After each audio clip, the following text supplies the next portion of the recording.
వదలదు వాణ్ణి. చంపే చంపేవాణ్ణి.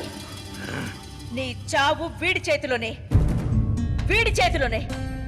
వీడే నీ పాలిట ఎప్పుడు. ఏం చూస్తున్నా? వదలదు వాణ్ణి. ఒక్కటే వేటు, వెంటనే ప్రాణం పోవాలి. అలా చంపు, అలా చంపు. నువ్వు ఒక తల్లివేనా? ప్రాణం పోయాల్సిన నువ్వు ప్రాణం తీసేమని చెప్తున్నావా? ప్లీజ్ ప్లీజ్ దయచేసి నన్ను చంపొద్దు, చంపొద్దు. చంపేవాణ్ణి. చంపే. చంపేవాణ్ణి. ఇంకా చూస్తూనే పడతావే. వెళ్ళు, చంపు. చంపేవాణ్ణి. చంపే. వెంటనే ప్రాణం పోవాలి. చంపే. చంపేవాణ్ణి. వదలదు, వదలదు. వెళ్ళు, చంపే. చంపేవాణ్ణి.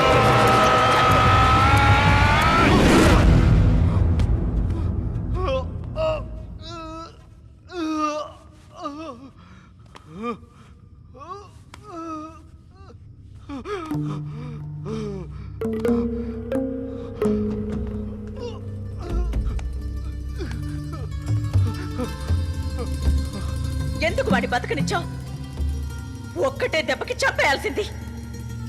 నీకింకా తృప్తిగా లేదు కదూ? రక్తదాహం ఇంకా తీరలేదు. మేము మేము నీకేం అన్యాయం చేశాం?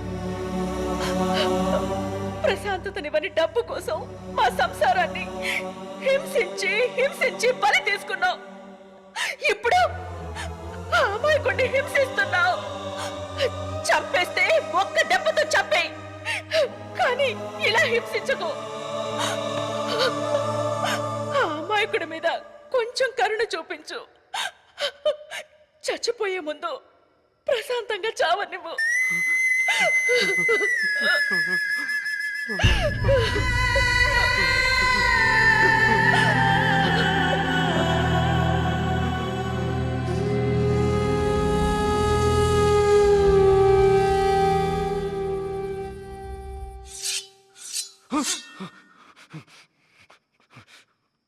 రండి, వస్తే పొడి చంపేస్తారు.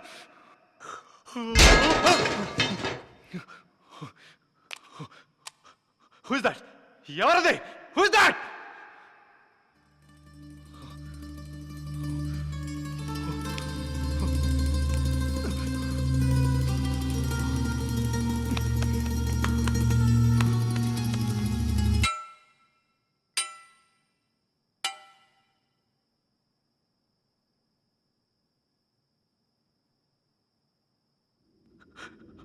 ఆకలేస్తుంది.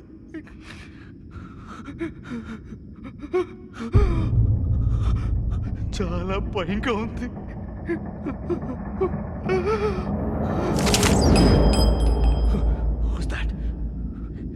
ఎవరది? నాకిక్కడ కళ్ళు మూసుకోవడానికి భయం వేస్తుంది, కళ్ళు తెరవడానికి భయం వేస్తుంది. నా జీవితంలో రేపనే రోజు ఇంకా లేదేమో.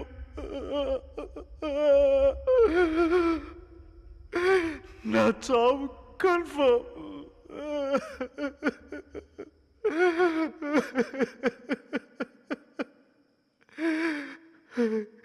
ఇక్కడున్న వాళ్ళంతా మరోతో లేని వాళ్ళే. నన్ను చంపేస్తారు.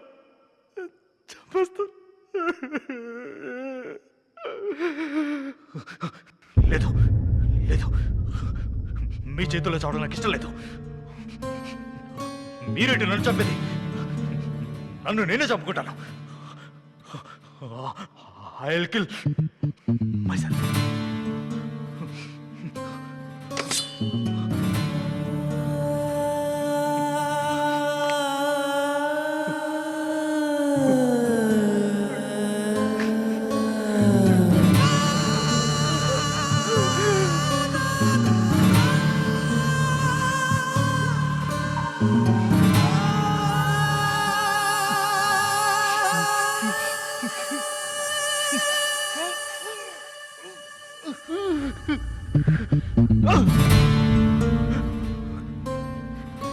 కత్తితో కోసుకుంటే రక్తం వచ్చేస్తుంది. వద్దు వద్దు వద్దు.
ప్రయత్నం మానొద్దు. Efforts may fail, but don't fail to make efforts. మనసు పెట్టి చేస్తే సాధించలేదంటూ ఏది ఉండదు. సమస్యలు అనేవి అనేక రకాలుగా వస్తాయి, కానీ పరిష్కారం మాత్రం ఒక్కటే ఉంటుంది. అదే ఎదిరించి నిలబడ్డాం.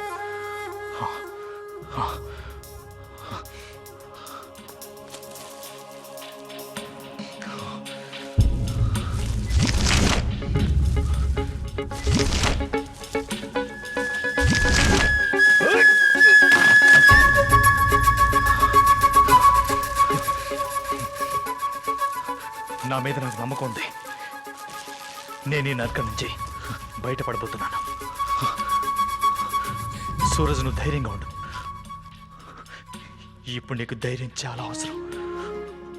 ఒకవేళ నువ్వు ధైర్యాన్ని కోల్పోయావంటే అంతే, నీ కథ ముగిసిపోయినట్టే.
దేవుడా, గణేశ, ఈశ్వర, పార్వతి, యేసు, అల్లా, బుద్ధ, సాయిబాబా, ఏం చేశారని మీరు నా మీద ఇలా పగ సాధిస్తున్నారు? నేను మీకు పూజ చేయలేదనేగా. అది తప్ప నేను ఇంకే పాపం చేయలేదు. మీకు అసలు జాలనేది లేదా? Oh God, please save me, please.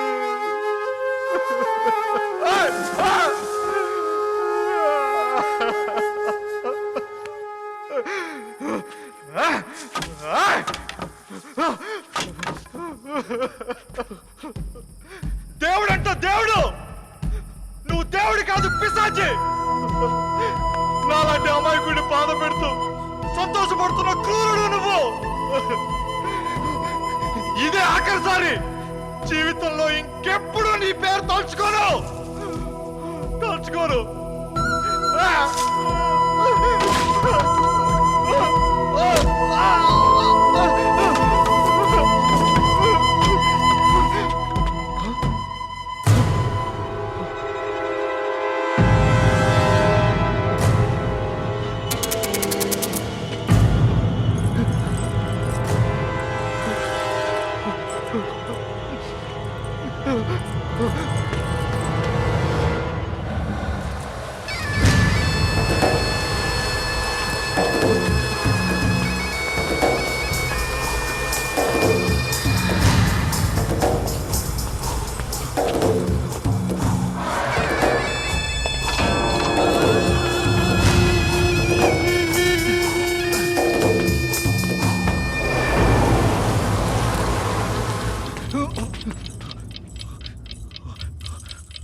నేను సూరజ్ని. నేను ఈ బంగ్లాలోంచి బయటపడ్డాను. నేను ఇక ఫ్రీ బర్డ్.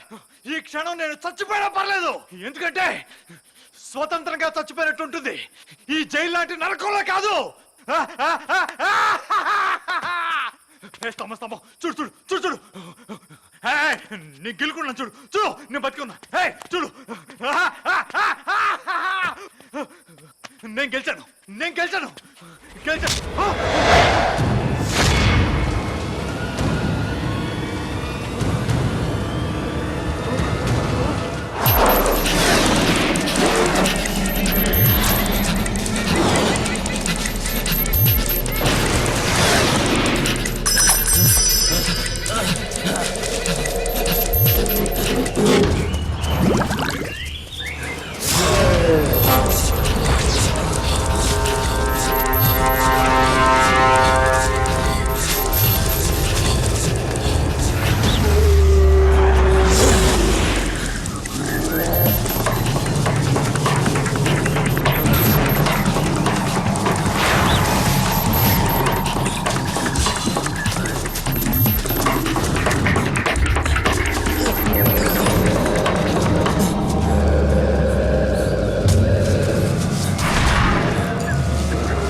ఇంకా కుదరదు. చావు వెంటాడుతుంది, తన పట్టు వదలదు. నేను చావడం మాత్రం గ్యారంటీ. చావు ఇప్పటి వరకు ఏ జీవిని వదలలేదు. పుట్టిన ప్రతి మనిషి చావక తప్పదు. అయితే పెరిగి వాళ్ళ ఎందుకు చావాలి? ధీరుల్లా చస్తాను. ఏ చావు, నన్ను ఓడించాలనుకోవడం నీ మూర్ఖత్వం. నేను భయపడి పారిపోయే పిరికివాణ్ణి కాదు. నిన్ను ఎదిరించే ధైర్యం నా గుండెల్లో ఉంది. నీతో పోరాడి గెలిచి తీరతాను. ఇప్పటి నుంచే పోరాటం మొదలవుతుంది.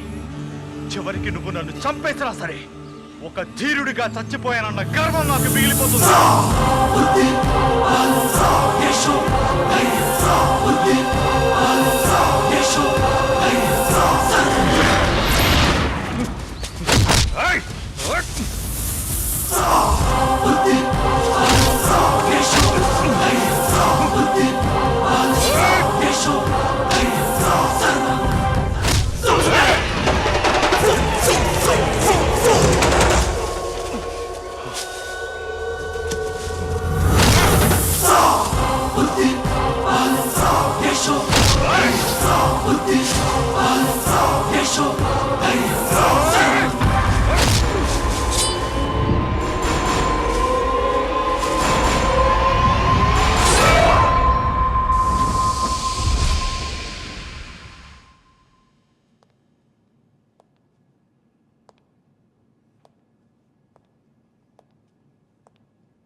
నేనింకా బతికే ఉన్నాను. అతాయ్ ప్లాన్కి బలైపోలేదు.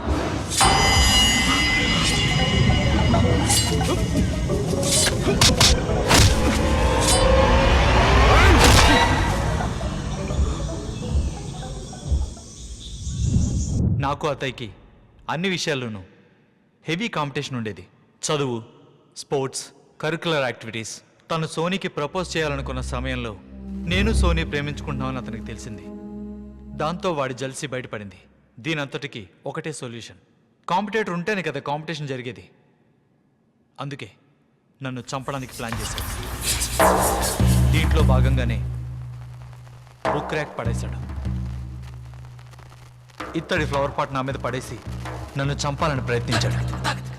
పావురాలన్నీ నా మీదకి వచ్చేలా చేసి కత్తితో నన్ను పొడవాలనుకున్నాడు. అప్పుడే నా చేతికి గన్ దొరికింది. దానికి భయపడ్డ అతయ్య వెనక్కి వెళ్ళిపోయాడు. నేను రూఫ్ ఎక్కి పారిపోవాలనుకున్న సమయంలో దూలం విరిగి నా మీద పడేలా చేశాడు. భయపడి అతయ్య పారిపోతుంటే అతని జేబు నుంచి కీస్ కింద పడ్డాయి. ఎటువంటి ప్రిపరేషన్ లేకుండా ప్రపంచాన్నే గెలుద్దాం అనుకునే దుస్సాహసంతో ముందుకెళ్తున్న మొండివాణ్ణి నేను. ప్రతి ఓటమిలోనూ ఒక లెసన్ ఉంటుందని గుర్తించకుండా అతయ్యలా తప్పులు చేస్తూ ఆలోచించే యంగ్స్టర్స్ ఇప్పుడు ఈ సమాజంలో చాలా మంది ఉన్నారు. ఇది తప్పు. ఆవేశంతో తీసుకున్న నిర్ణయాల వల్ల మన అంతాన్ని మనమే కొని తెచ్చుకుంటాం. ఎప్పుడు పాజిటివ్గా ఉండు. మోసంతో గెలవాలనుకుంటే ఎప్పుడు ఓడిపోతావు. నిజాయితీగా గెలవడానికి ప్రయత్నిస్తే నువ్వు తప్పకుండా గెలిచి తీరుతావు. అప్పుడు ఈ ప్రపంచం మొత్తం నీకు సెల్యూట్ చేస్తుంది. సిసిరా బిల్డింగ్లో జరిగిన సంఘటనల్ని న్యూస్ పేపర్లో చదివిన అతయ్ సోనీ, టెంజిన్, ఆశీష్లకి నన్ను ఫూల్ని చేస్తానని నమ్మించి నా అంతటి నేను ఛాలెంజ్ చేసేలా చేశాడు. ఈ ఇంటికి తీసుకొచ్చి చంపేస్తే ఎవరికీ అనుమానం రాదు, భయంతో నేను చనిపోయానని అందరూ అనుకుంటారని అతయ్ ఈ విధంగా ప్లాన్ చేశాడు. వీడిలా చేశాడు కాబట్టే జీవితంలో కష్టం అంటే ఎలా ఉంటుందో నాకు అర్థమైంది. భయం, కష్టం, నరక యాతన ఇవన్నీ అనుభవించిన తర్వాతే లైఫ్ అనేది ఎంత అందమైందో నాకు తెలిసొచ్చింది. జనం ఎందుకు ఆత్మహత్య చేసుకుంటారో నాకు అర్థమైంది. నిజంగా చచ్చిపోవాలని కాదు, అప్పుడున్న బాధ నుంచి తప్పించుకోవడానికి.